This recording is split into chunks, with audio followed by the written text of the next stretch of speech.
Good morning, dear student, or whatever time you're watching this video. My name is Blessing. Today we'll be discussing the very last topic in cognitive psychology. Thank you very much for staying with me from the beginning.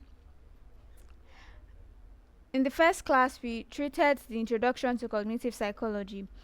We discussed the scopes, the historical background, the key figures, and the importance of cognitive psychology in understanding behavior. In the second class, we started the key concepts in cognitive psychology and we focused on information processing model and memory. In the third class, we continued the topic key concepts in cognitive psychology, and this time we focused on mental representations, concept formation and types, thinking, problem solving, and reasoning. In the fourth class, we discussed decision making and judgment. We focused on the types of decision making models, judgment processes, and cognitive biases. In the fifth class, we discussed creativity and we focused on the cognitive processes involved in creativity, factors influencing creativity, the assessment tools for creativity, the application of creativity in cognitive psychology, and the challenges or barriers to creativity.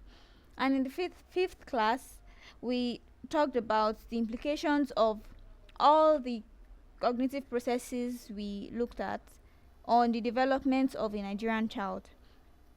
Today, which is the last class, we'll be treating the last topic, which is the application of cognitive psychology in different spheres of life. Today, we will discuss the application of cognitive psychology in education and learning, in healthcare and therapy, in business, in technology, in marketing and consumer behavior, in sports and performance psychology, and personal development. Introduction. Cognitive psychology is a branch of psychology that studies mental processes such as perception, memory, reasoning, problem solving, language, and decision making. Remember, we said this in our very first class. It plays a crucial role in various fields by improving human efficiency, learning, and overall well-being. Cognitive psychology can be applied in education and learning, and it could be used through the cognitive load theory. This helps teachers design lessons that minimize information overload, making learning more effective. The cognitive load theory was postulated by John Sweller, and it states that the working memory can only take a particular amount of information at one time. So it is important for educators to consider this in learning to ensure that there is no information overload, or information overload doesn't happen, to make learning more effective and to make students understand and keep what they are taught for future use. Metacognition. This encourages students to think about their thinking, improving problem solving, and self-regulation. Metacognition is the ability to think about your own thinking processes.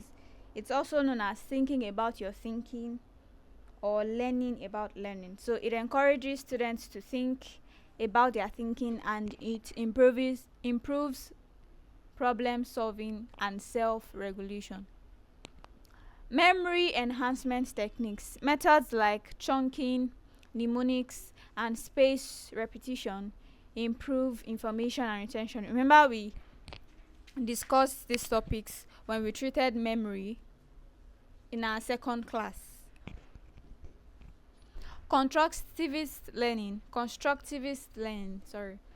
It encourages active learning by allowing students to build their knowledge through experience.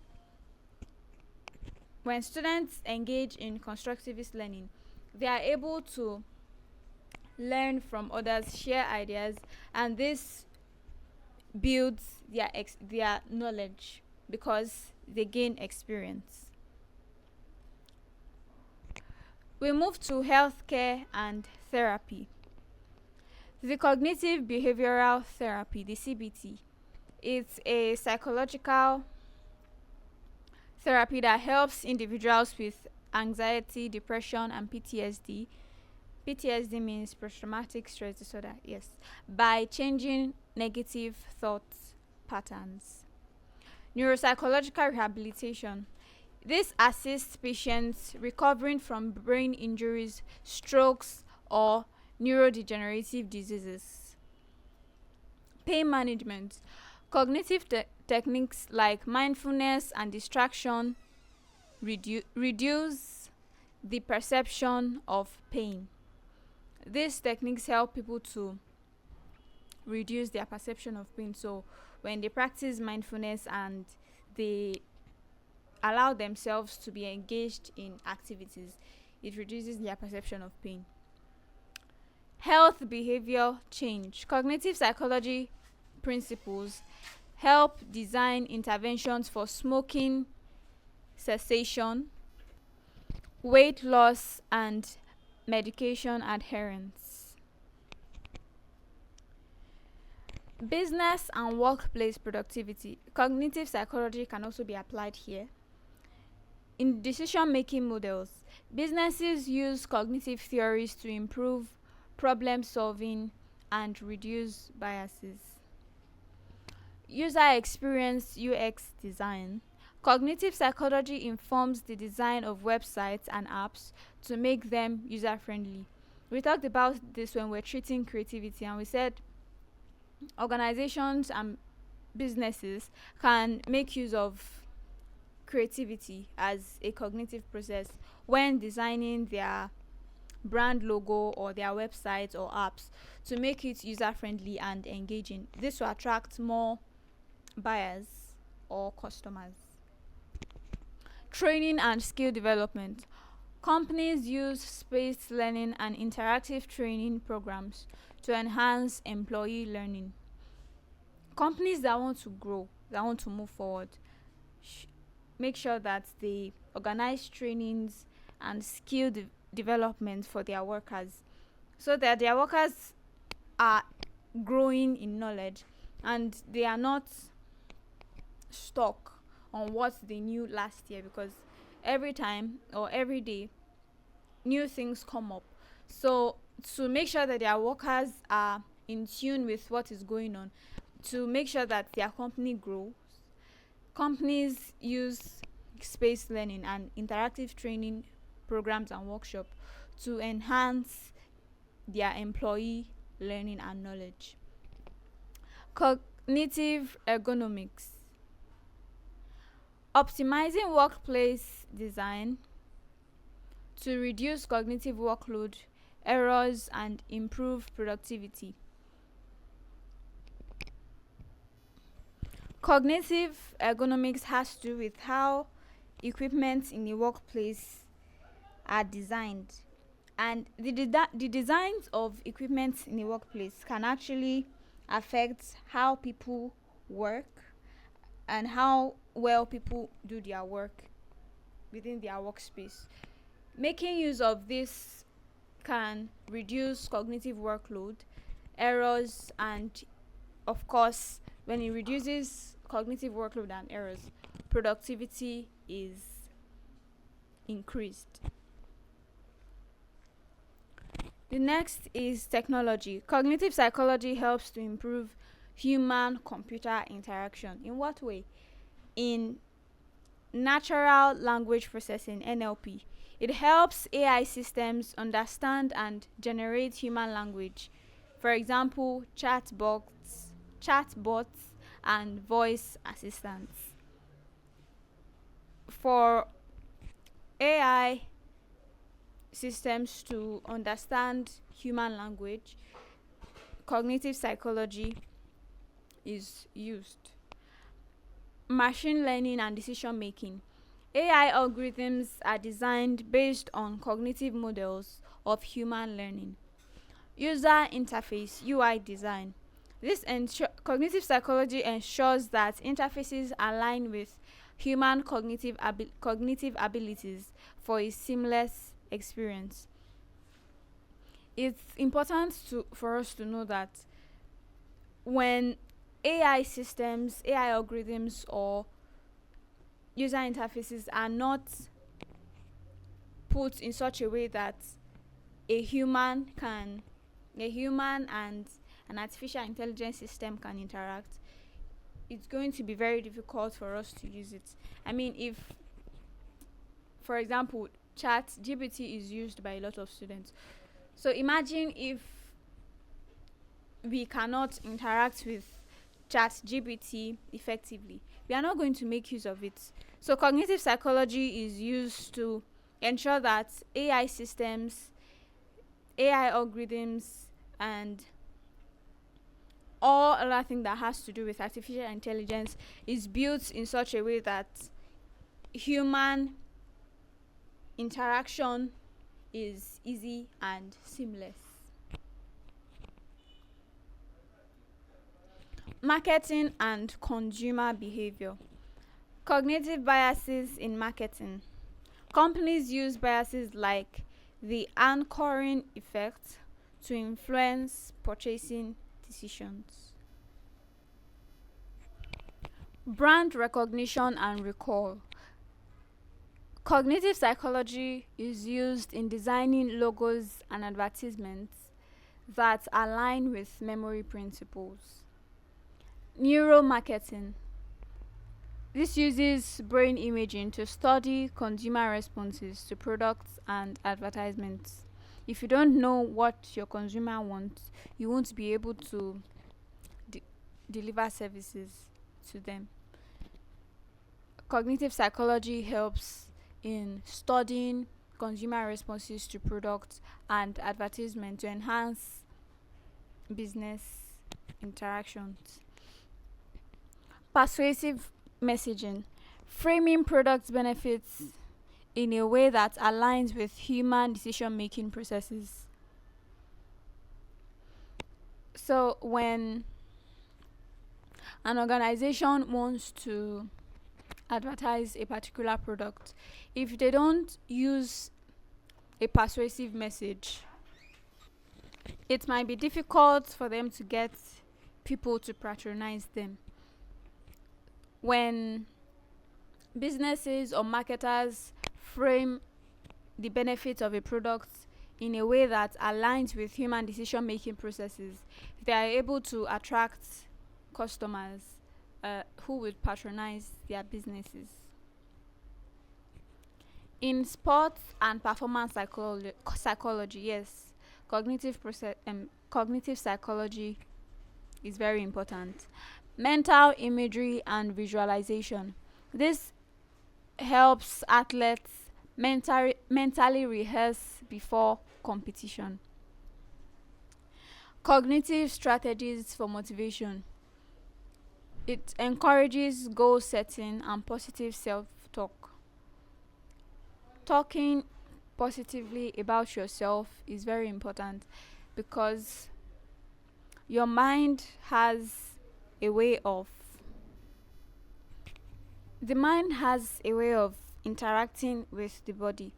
So when you talk to yourself positively, it will show in your actions. Cognitive psychology helps to build is used in cultivating cognitive strategies for motivation, and it encourages goal setting and positive self-talk. Reaction time and decision making. Cognitive training enhances quick thinking and problem solving under pressure. Stress and anxiety management. Techniques like mindfulness and deep breathing improve performance. The last application we are going to be talking about today is personal development. Habit formation. Understanding how habits are formed and changed based on cognitive principles. Through cognitive psychology, you can understand how our habits are formed and how we change our habits. Cognitive flexibility. This helps individuals to adapt to new challenges and think creatively. Time management and productivity. Techniques like the Pomodoro technique are based on cognitive focus strategies. I use the Pomodoro technique when studying. It helps to keep me on track. And it works like this. So you engage in that particular activity for 20 minutes and take a break for 5 minutes, and it continues like that. After the third or fourth sequence, you take a longer break. So that's how it works. You engage in that activity, whether studying, whatever it might be. You engage in that activity for 20 minutes and take a break for 5 minutes. It helps to keep your brain intact. I don't know if you understand what I'm saying. It helps to keep you on track, and it reduces distraction. So you know that for that 20 minutes you are focusing on what you have to do, and for 5 minutes you can take a walk or just do something educating and engaging, just to keep your mind and your brain awake. Yes, we've come to the end of today's class. Let's look at the conclusion. Cognitive psychology is a fundamental part of various fields, improving efficiency, decision making, learning, and overall well being. Whether in education, healthcare, business, or personal growth, understanding cognitive processes help individuals and organizations optimize performance and achieve better outcomes. Cognitive psychology is very, very important. That's the summary of everything. In every field, be it education, healthcare, business, personal growth, sports, whatever field or whatever area, understanding the different cognitive processes we talked about helps individuals, organizations, corporations to optimize performance and achieve better outcomes and better productivity. Thank you very much for listening and staying with me till the end today. I wrote down some sites you can visit for more research. If you want to get or gain more knowledge, you can visit Very Well Mind. Very Well Mind is very helpful. You can visit Simply Psychology, Psychology Today, Open Tax Psychology. You can get free textbooks, free books from Open Tax Psychology and Nova Projects. These sites are very helpful, and if you want to understand all that we discussed in cognitive psychology and even other courses, you can visit these sites. Thank you very much for staying with me today. I'll just quickly move through all that we talked about. We discussed how cognitive psychology is helpful in education and learning, using the cognitive load theory, metacognition, memory enhancement techniques, and the constructivist learning. We said cognitive psychology is used in healthcare and therapy. An example is the cognitive behavioral therapy that helps individuals with depression, PTSD, and anxiety. We said it's also used in neuropsychological rehabilitation to help individuals that are recovering from brain injuries, stroke, or neurodegenerative diseases. Pain management and health behavior change. Cognitive psychology is also important in those two aspects. In business and workplaces, cognitive psychology is important for productivity. It is used when making decision making models. Yes, we talked about decision making models when we treated decision making and judgment. We discussed the We discussed the garbage can model, the the rationality model. Is it it's the rational model, yes, the rational model, the rational decision making model. We discussed the bounded rationality model, and these models are used in business places to improve problem solving and reduce biases. User experience design. Cognitive psychology informs how companies, small scale businesses, large scale businesses design their websites and apps to make them user friendly and engaging.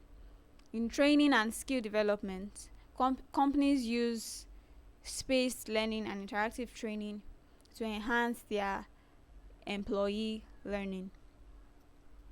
And optimizing workplace design reduces cognitive workload and improves or encourages productivity. We also discussed how cognitive psychology helps in human computer interaction, in natural language processing, machine learning and decision making, in user interface design. We said cognitive psychology is also very important in marketing and understanding consumer behavior, brand recognition and recall, neuromarketing, and in persuasive messaging. We said cognitive psychology is also used in sports and performance when dealing with stress and anxiety. It helps to manage stress and anxiety. It is used in mental imagery and visualization, cognitive strategies for motivation, positive self talk, very important, reaction time, and decision making. And we said cognitive psychology is also important in personal development. It helps us to understand how we form and change habits. It helps us to adapt to new challenges and think creatively. It helps us to manage our time and to be more productive. Thank you very much. And please do not forget that you can visit this site for learning, to learn more and to understand the topics better. Thank you very much. I hope that you understand all that we discussed right from the beginning till the end. You can make use of ChatGPT, form questions, multiple choice questions, fill in the gap questions, theory questions, to assess how well you understand these topics, not just for these topics alone, for other courses and other topics. Thank you very much. I hope you had a wonderful time listening.